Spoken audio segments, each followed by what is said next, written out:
Hi everybody and welcome to week 19, pregnancy with baby number 2.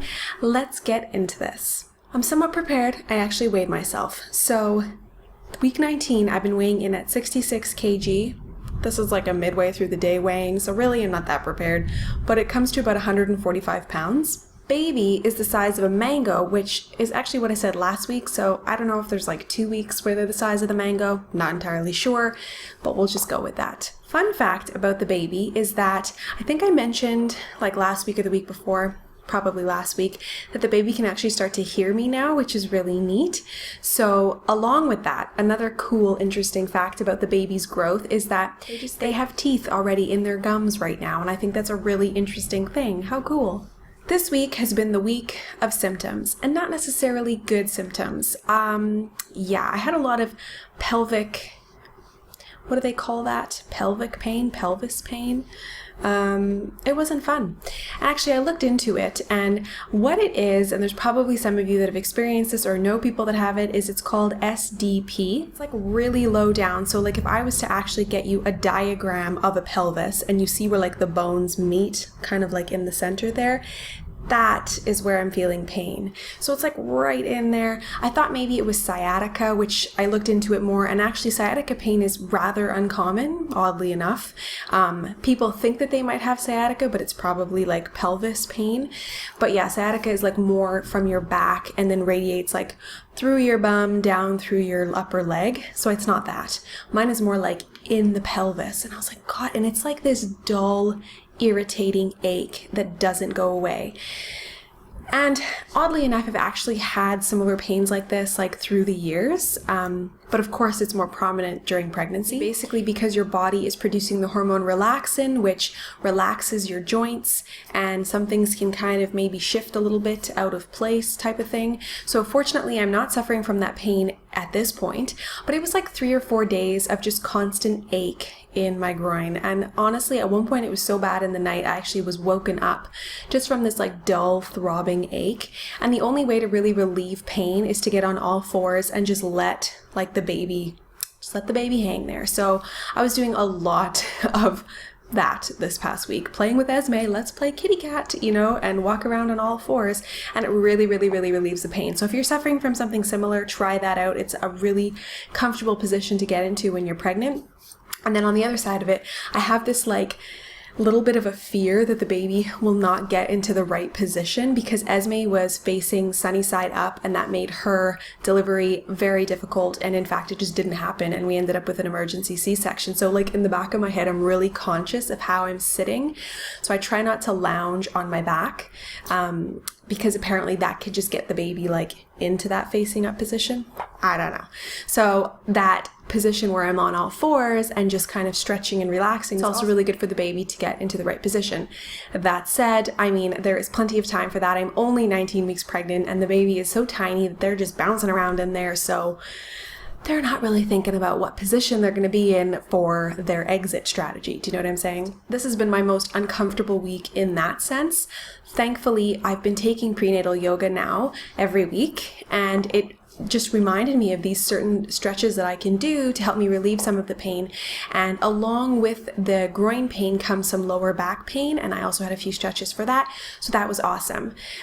If you're pregnant and you're curious about some of the stretches and maybe you'd like me to demonstrate them, I could possibly do that. Let me know in the comments and I'll consider putting that together for you guys in a future video. Nighttime is when the baby gets really active, and it's really fun because I really don't feel that much movement in the day. I'm fairly busy, just, you know, leading life and running around with Esme and my husband and things.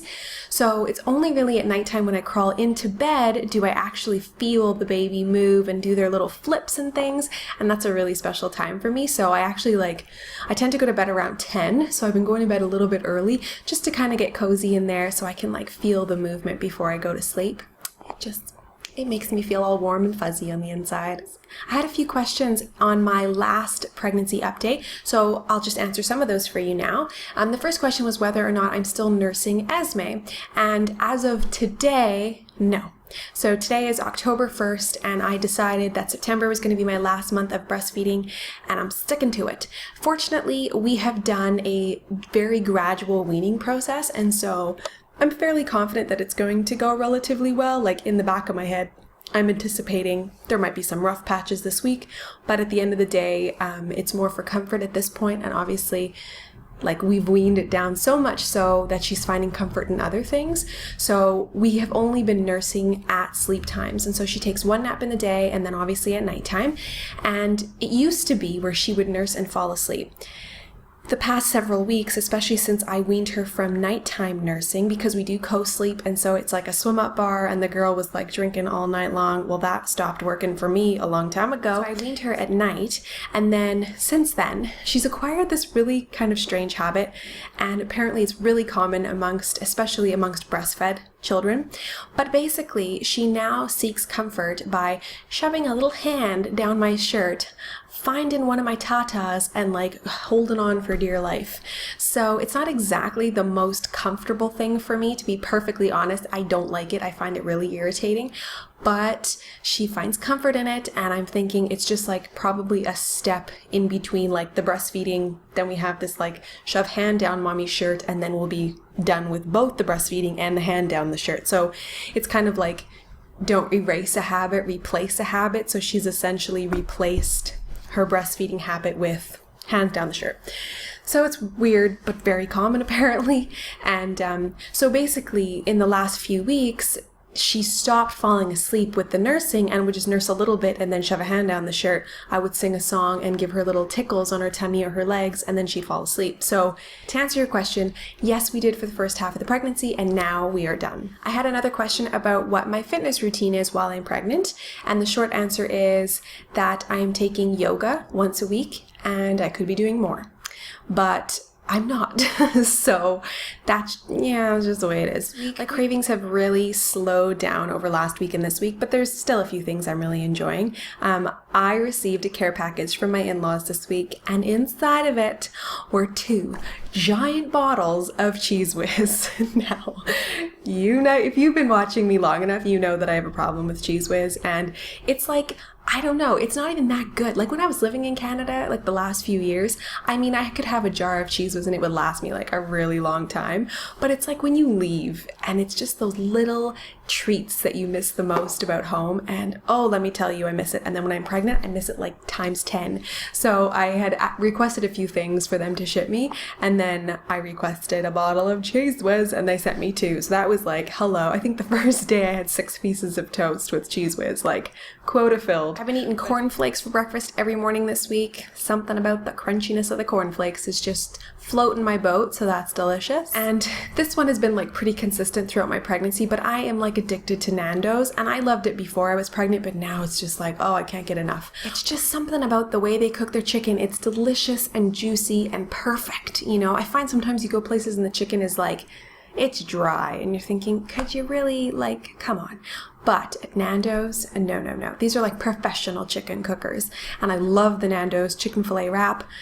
Don't even start. It's like a chicken breast wrap. It's awesome with some french fries on the side with that spicy, delicious sauce. Honestly, I'm salivating just thinking about it. So yeah, shouldn't even have started talking about it. But anyways, freaking loving that.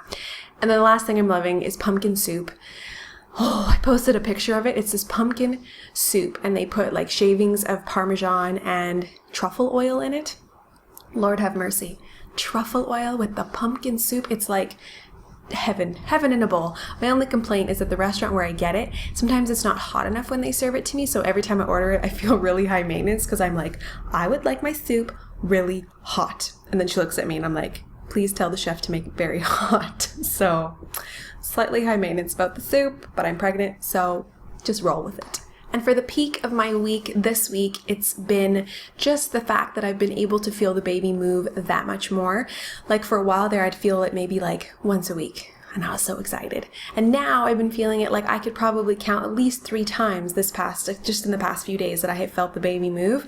And that is super exciting to me. It's just like, I don't know, it just makes you feel like, yeah, everything's good in there, and it's like a little daily reminder. And I know that as we go, the kinks will get stronger and stronger, and I'll look back at these little flips and go, oh, those were good times when I'm getting jabbed in the rib.